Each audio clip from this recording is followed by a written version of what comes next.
Hello and welcome to Storage Developer Conference 2020. NVMe and NVMe Fabrics is a trending standard and it is getting widely adopted in storage industry and hence the management of its resources become crucial. This is Rajlakshmi Angadi along with Krishna Kumar Gavravaram are here to present NVMe and NVMe Fabrics configuration and manageability with SNIA Swordfish and DMTF Redfish. Today, we will be seeing resources in NVMe and NVMe Fabrics. We will see NVMe Resource Management Mode, followed by Management with NVMe MI, and then we will see NVMe Management with Swordfish, diving deep into few Swordfish models, and then summary and wrap up. We will not be going into great details of NVMe technology itself, but will touch on the required resources. In the previous sessions, Rishal has presented what Swordfish is and what is new with Swordfish in 2020, including a brief of NVMe and NVMe Fabrics. The information presented in this presentation is a snapshot of work in progress that's happening within SNIA SSM Technical Working Group, and it is subject to change. So for more information, please visit snia.org/swordfish. Let us see NVMe resources. But before that, a little background on NVMe. NVM Express is the industry standard for non-volatile based memory solutions. It is developed by an open industry consortium for clients and enterprise systems.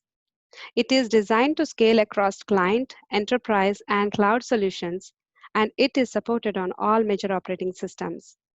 So based on how they are configured or manufactured, a device can comprise of an NVM subsystem with multiple controllers and multiple namespaces. So what are namespaces? A namespace is a quantity of NVM that may be formatted so that a capacity is carved out, and namespaces are identified by namespace ID. Coming to controllers. A controller is the interface between the host and an NVM subsystem to access the namespace. A controller executes the commands that are submitted on submission queue and posts the completion on the completion queue. For a local PCI attached NVMe, a controller is a PCI Express function, and controllers are identified by controller ID. Now coming to NVM subsystem. NVM subsystem includes one or more domains, one or more controllers, 0 or more namespaces, and one or more ports. The example on this slide shows an NVM subsystem with 2 namespaces, 1 controller, and 1 port. And subsystems are identified by subsystem NQN. And what is an NQN? NQN is nothing but an NVMe qualified name. Now coming down to sets, endurance groups, and domains. When it comes to domains, endurance groups, and sets, it represents NVMe capacity hierarchy. Domains contain endurance group contains sets, and a set has namespaces. The diagram on this slide shows 2 endurance groups, endurance group Y and endurance group Z. If I have to draw a block around this, I can call it as a domain. So what is a domain? A domain is the smallest indivisible unit that shares the state like power, state, capacity information, etc. Controllers in the same domain share the same firmware slot. An endurance group contains capacity that may be allocated to 0 or more NVM sets. An NVM set is a collection of NVM that is separate from NVM in other NVM sets. One or more namespaces may be created within an NVM set, and those namespaces inherit the attributes of that NVM set. For example, namespace A1, namespace A2, namespace A3 belong to NVM set A, hence they inherit the attributes of NVM set A. A namespace can wholly belong to one NVM set only, and it shall not span across more than one NVM set. An NVM set A and NVM set B have the same endurance characteristics as that of endurance group Y because they both belong to endurance group Y. Okay, now that we have seen the resources, let us see the modes in which the resource management can be done. There are 2 ways to manage NVMe resources. One is out of band management mode and the other one is in band management. With out of band management, the management happens independent of the operating system and it is done through SM bus or PCIe VDM, that is vendor defined messages. And this is generally on a BMC. With in-band, the management happens on the host operating system. And here, the management commands are tunneled through NVMe admin commands. And we have NVMe MI send and receive commands that are used to do the management.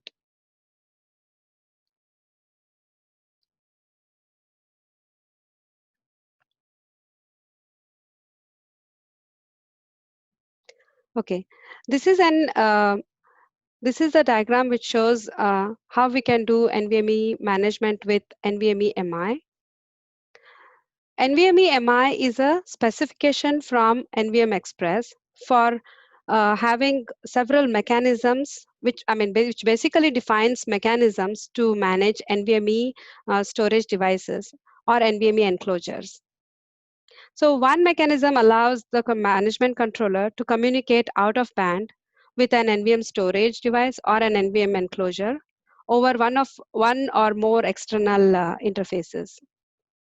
Another mechanism is the in-band tunneling mechanism, which allows the NVMe MI management interface command set to be tunneled in-band via NVMe admin commands like NVMe MI send and NVMe MI receive. So on this slide, we see that we have a BMC operating system, which has application and NVMe MI driver, which does the out-of-band management through SM bus or PCI VDM.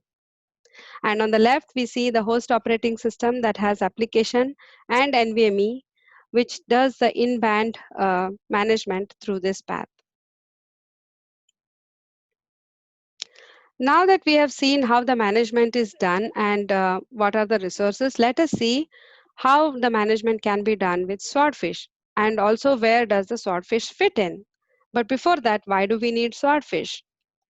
So Swordfish basically extends Redfish specification for storage management.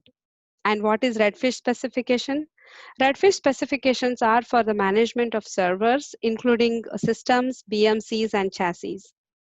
So Swordfish specification basically extends it specifically for storage management. So Swordfish specification provides one unified approach for management of storage in large-scale environments like hyperscale or cloud infrastructures. The diagram here shows one of the possible ways to architect the software. We can see that there is a central management entity that has a Redfish Swordfish URL database that can either talk to BMC or the host operating system. And on both of these, there can be a Redfish Swordfish software server or the host agent that takes the URIs from the management entity and passes it down to the Redfish Swordfish software interface, which basically translates it to the appropriate management commands and passes it down to the underlying layers. And here, the underlying layer like NVMe MI can do the management operation and communicate back the response. So we can see that NVMe MI can again do the management through out of band, or it can be done through in band on the host operating system here. This is one of the possible ways to interface. Vendors can have their own ways to stack the software. This is another environment wherein we have array and JBOF. Again, we can see that there is a management entity which has Redfish Swordfish URL database that talks to the management interface on array or JBOF, which in turn passes it to the Redfish Swordfish interface that translates the commands to the appropriate management commands and then passes it down to the lower layers. We see that host operating system can access the data through the data path and the management happens through the management path here. Again, this is one of the possible ways to implement. Okay, now that we have seen why we need Swordfish and what are the resources and what are the different modes in which the management can be done, let us dive into NVMe Swordfish models. It is first time that there is a three-way connection between DMTF Redfish, SNIA Swordfish, and NVMe. So to understand how NVMe can be modeled with Swordfish, we need to first understand what are the NVMe resources and how they are mapped in Redfish and Swordfish. And then we have to also understand how that model wherein we have NVMe within a system or with an NVMe within an array or JBof can be modeled with Redfish and Swordfish. And then we can get into the implementation. And here we are showing it through the mockups. Let us dive into the mapping of NVMe resources in Redfish and Swordfish. This is the mapping diagram wherein on the right hand side we have NVMe device model and on the left side we have Redfish Swordfish model. This device model models a simple NVM subsystem with one namespace and one controller. So we can see those resources on this side. We have a subsystem which has got one controller and which has got one namespace. This example does not have endurance groups and sets, and hence these both blocks are grayed out. Now, if I have to map these resources in Redfish and Swordfish world, you do it through this way. We can have storage to map to subsystems. We can have storage controllers to map to IO controllers. We have volume that can map to the namespaces. Within SSM Technical Working Group, we have enhanced the schemas for these objects so that we can cater to the needs of NVMe to include the NVMe properties. So this is how the whole mapping diagram looks like. So subsystems are represented by storage. IO controllers are represented by storage controller. Namespaces are represented by volumes. We can see that the solid lines on each side of the model represent relationship between the objects on that side of the model. And the dotted lines represent the link between the objects. We see that there is a link between the controller and the volume that tells us that this volume is getting access through this controller. And there is also a link between the drive and the volume that shows that this volume is getting carved out of this drive. Okay, now that we have seen how the resources are mapped, how NVMe resources are mapped in Redfish and Swordfish, let us see how this model can be laid out. This is a Swordfish NVMe model for a system that has a PCI attached NVMe that has got a subsystem with one controller and one namespace. So we can clearly see that we have a system with one controller and one namespace. So to begin with, all the models start with Redfish v1. So again, to revise, Redfish is a standard for from DMTF that includes protocols, schemas, host interfaces, and profiles for management of servers, including systems, chassis, BMCs. And what Swordfish does is it basically extends Redfish specification, especially for storage management. So the design is based on secure RESTful APIs, OData, and HTTP operations. So in this model, we have some blocks that are purple and blue and purple. These blocks show collection of resources. In Redfish and Swordfish, major resource types are structured in collection. So we have gray blocks that represent a singleton instance or a singleton resource of this collection type. So for example, sys1 is a singleton resource of a systems collection. Simplest NVMe SSD is a instance of storage collection. Simple namespace is an instance of volume collection. So now let us see how this model works. To begin with, we have Redfish v1, which manages systems and chassis here. Systems has got a system called sys1, which has storage called simplest NVMe SSD. That's our NVM subsystem. This has got one namespace called simple namespace, and it has got one controller called as NVMe IO controller. We can see there is a link between the controller and the namespace. Again, that represents this namespace is getting access through this controller. In the chassis, we have a chassis called as simplest NVMe SSD chassis, and which has drives, and we have a drive called as simplest NVMe SSD. We have a link from this drive to the namespace to tell that this namespace is getting carved out of this drive. Okay, now that we have seen how this can be modeled, let us focus on this part of the model and see how it is implemented. And we are showing the mockups for this model. But before that, what are mockups? So mockups are nothing but a snapshot of state in time of different types of systems. And mockups are used as a development tool both by Redfish and Swordfish. We create the systems using the mockups and then we start enhancing or tweaking it. On the left hand side, we can see the hierarchy of this model. We see that we have an NVMe mockup for a simple drive with no endurance groups and sets, which has got a chassis called simplest NVMe SSD, which has a drive called simplest NVMe SSD, and it has got some thermal characteristics as well. It has got a system called sys1, which has storage called simplest NVMe SSD, which has one controller, NVMe IO controller, and it has one volume called simple namespace. Now let us see how system is defined. Sys1 is a singleton instance of systems collection, and this is how it is defined. It has got name, it has got these properties like system type, which is physical, it has got manufacturer, it has got model. We can see that we have storage within the system, and we see that it is linked to the chassis. Remember, again, when we are diving into the chassis part, we can see the link back to the storage.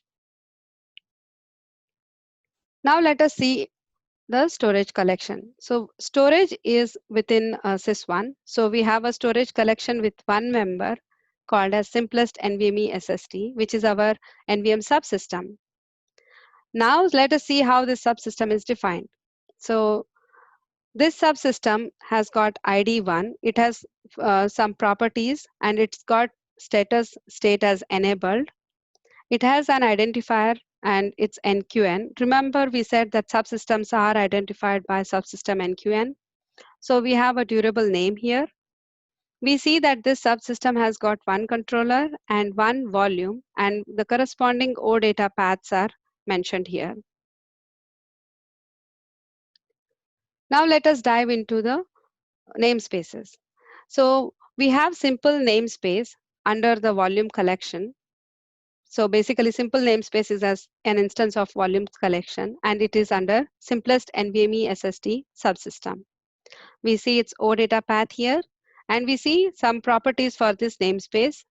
We have name, we have logical unit number, we have capacity information that tells like how many bytes are consumed and how many bytes were allocated. We have some NVMe namespace properties defined here, and these are the properties of this namespace. So now that we have seen how the namespace is defined, let us see what operation we can do on this namespace. So when somebody wants to get information about the namespace, all we have to do is a CRUD operation get, and we see when we do get on this namespace, it shows us all the information about this namespace. We can see its ID is 1, name is namespace 1, it has got some capacity bytes, its status state is enabled, and it also shows about its physical location. Vendors can have their OEM specific properties defined as well, which is blank here. So now that we have seen how you can get the information about the namespace, let us see if somebody wants to update information on this resource. All we have to do is a patch and pass the property, which is like state, and its value is getting disabled here. and we do it on this namespace. So we see that in the output, the state is getting disabled. Now that we have seen namespace, let us dive into the controller part of it. So controller is under the subsystem simplest NVMe SSD, and NVMe IO controller is an instance of controller collection. So we see this is how the controller is defined. We have controller as ID1. We have controller manufacturer. We have model. We have serial number. We have supported controller protocols. And we have some NVMe controller properties as well. We can see that there is a link which is showing an attached volume, and it has a path of our namespace, which is a simple namespace that we saw like a couple of slides before, which tells that this namespace is getting access through this controller. Now that we have seen how controllers are defined, we can do the similar operations on controller as well. So we can do get to get the information about the controller, and we see it shows up all the information about this controller, its name, manufacturer, model, serial number, etc. And it also shows this property, which is reports namespace granularity, whose value is false. Now we can do the patch operation to update this property, and we can set its value to true. And we are doing it on this controller, which is having the ID as 1. And after we do that, we see that the namespace granularity value gets set to true.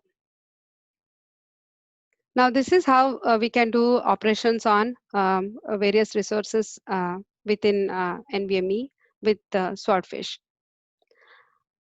Now that we have seen the storage part of this model, let us see the drives part of it. We have a chassis collection, and the chassis collection is called as simplest NVMe SSD, and the chassis is defined as follow. It has got properties like name, chassis type, SKU, serial number, and its power state is on. It has got thermal property information as well, which is at this OData path. We see it has got some drives, which is like simplest NVMe SSD and drives collection, and it is linked to storage. Remember, there was a link from the storage to the chassis, so we also have a backlink. And this is how the drive is defined. So we have simplest NVMe SSD drive under the drives collection, and we can see the properties here. Indicator LED is lit, which tells that the LED is on. We can have model, capacity bytes, protocol, media type, etc. We can see that there is a link to the volumes, which is nothing but simple namespace that tells that simple namespace is getting carved out of this drive. We can see we can take some actions on this drive, and here we have a drive reset action. All we have to do is a post reset on this drive, and the corresponding reset action will happen. So we can do soft reset, hard reset based on the features provided by the drive. Okay, now we have seen an PCI attached NVMe within a system, and how it is modeled and how it is implemented through our mockups. Let us see how different complex NVMe configurations can be modeled. So all we have to understand is how the resources are mapped into Redfish and Swordfish, and then we can appropriately model in a system. So this is an NVM subsystem with endurance groups and sets, and we see that it has got multiple IO controllers. It has got multiple endurance groups. It has got multiple sets within each endurance group, and we have multiple namespaces within each set here. To understand its mapping, again, same way, subsystems are mapped to storage. IO controllers, we have already seen that gets mapped to storage controller. We have already seen that namespaces get mapped to the volumes. The new thing here is endurance groups, which is mapped to storage pools, and set is also mapped to storage pools. The storage pool can define both sets and endurance groups. And we can have storage pools within storage pools. And hence, this hierarchical model works perfectly in this case. So we will use this model as our basis for our NVMe or Fabrics mapping diagram. So this is the NVMe or Fabrics mapping diagram. On the right hand side, we have NVMe or Fabrics device model, and on the left side, we have Redfish, Swordfish. This is a complex diagram. To understand, let us focus on the central part. So this part is similar to the NVMe with endurance groups and sets. Like we see, a subsystem has got multiple IO controllers with endurance groups, sets, and namespaces. So we have the corresponding mapping in Redfish, Swordfish world, and we have seen in the previous slide. Now to understand NVMe over Fabrics, NVMe over Fabric subsystem is an abstraction that is created by making use of the underlying resources. And we will call these resources as the underlying resources.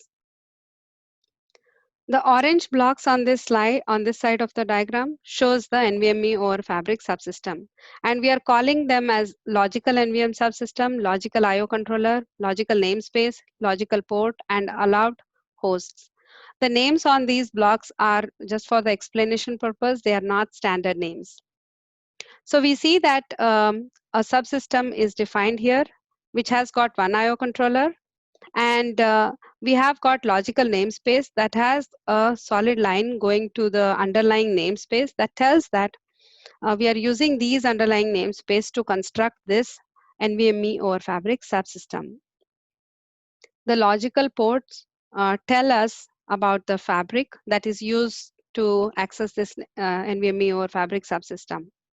And allowed hosts tell us about the access control, whether this subsystem is unrestricted one or whether it is a restricted one. In unrestricted case, all the hosts are allowed to access this subsystem, whereas in a restricted case, only particular hosts can connect to this subsystem. So again, we are only showing the target side of the NVMe or Fabric subsystem. That is, we are not showing the hosts that get connected to this subsystem. So on the left side, we see we have a Redfish, Swordfish model. Again, the purple blocks are the mapping for the underlying device model. We see the storage pools for endurance groups, storage pools for sets, and volumes for namespaces here. And this part of the mapping diagram shows NVMe or Fabrics in Redfish and Swordfish. So we can see that a storage object can be used to model the logical subsystem. We can use the same controller object to model the NVMe or Fabrics controller, and volumes can be used to model the logical namespaces. And we can see that this logical namespace has got a solid line going to the underlying volumes that tells that these volumes are getting constructed out of these volumes, or basically this is an abstraction that is used to represent some of these volumes. Now coming to the Fabrics part. So we know that we had a logical port here. So logical ports are represented by the endurance groups, endpoints here. And allowed hosts are represented by the connections here. Again, we see that there are green lines that shows 1:1 mapping between both the world. So the endpoints tell us about the fabrics that is going to be used to access this NVMe over Fabric subsystem. And the connections tell us about the access control. Now, if somebody wants to model this and implement this NVMe over Fabrics model, the storage construct, the controllers, the volumes can be implemented in the same way, like the way we have seen for PCI attached NVMe with one controller and one volume. The thing that we have not seen is the Fabrics part. So let us see how these can be mocked up. So we have a Fabrics collection. And one thing I forgot to mention that the fabrics part was developed in collaboration with Redfish. So we have the fabrics collection. We have a member called as NVMe or fabrics, and we have zones, endpoints, and connections within this fabric. We know that endpoints represent the fabrics part of it, and the connections tell us like who is allowed access to this subsystem. So NVMe endpoint is an instance of endpoints collection here, which tell us about the transport details that can be used to access this NVMe or fabric subsystem. So we see that transport protocol is RDMA, IP address is 192.168.155.22 in this case, and we can see that the port is 4420. So the combination of all these things create the transport that will be used to access this subsystem. Now coming to connections. So we have host 1 as a singleton instance of connections collection. And we see that its connection type is storage. And it has got some access capabilities defined here. The access capabilities are read and write. And it is going to access this volume called as logical namespace. Remember, we had logical namespace within the NVMe or Fabric subsystem. And it has got links, which links the endpoints. The endpoints are host, and it is linking it through NVMe endpoint. And they belong to zone 1. And this is how one can implement their model. And we try to show important parts of the mockups here. Vendors can add OEM specific features or properties in their models based on their configurations. So to summarize, within SSM technical working group, we have mocked up models like PCI attached NVMe, JBOF, NVMe or Fabrics, etc. And we have seen in a greater detail this PCIe attached NVMe model along with its mapping diagrams. And we have also seen how NVMe or Fabrics is mapped. I mean, NVMe or Fabrics resources are mapped in Redfish, Swordfish. And we also have seen parts of its markup as well. For the other mockups, you can please visit swordfishmockups.com and see the mockups for yourselves for these various models. Within the working group, we have come up with a mapping guide that provides detailed mapping of NVMe resources in Redfish Swordfish world, and this will be really helpful if, for somebody implementing these models within their systems. And the latest Swordfish bundle that got released recently is 1.2.1, and that includes NVMe and NVMe or Fabrics. And that is all I had for today. Thank you for watching this presentation. And here are the links that will help you navigate through Swordfish specifications and the other work that is happening within SNIA with respect to storage management. Please take a moment to rate this session. Your feedback is really important for us. Thank you again.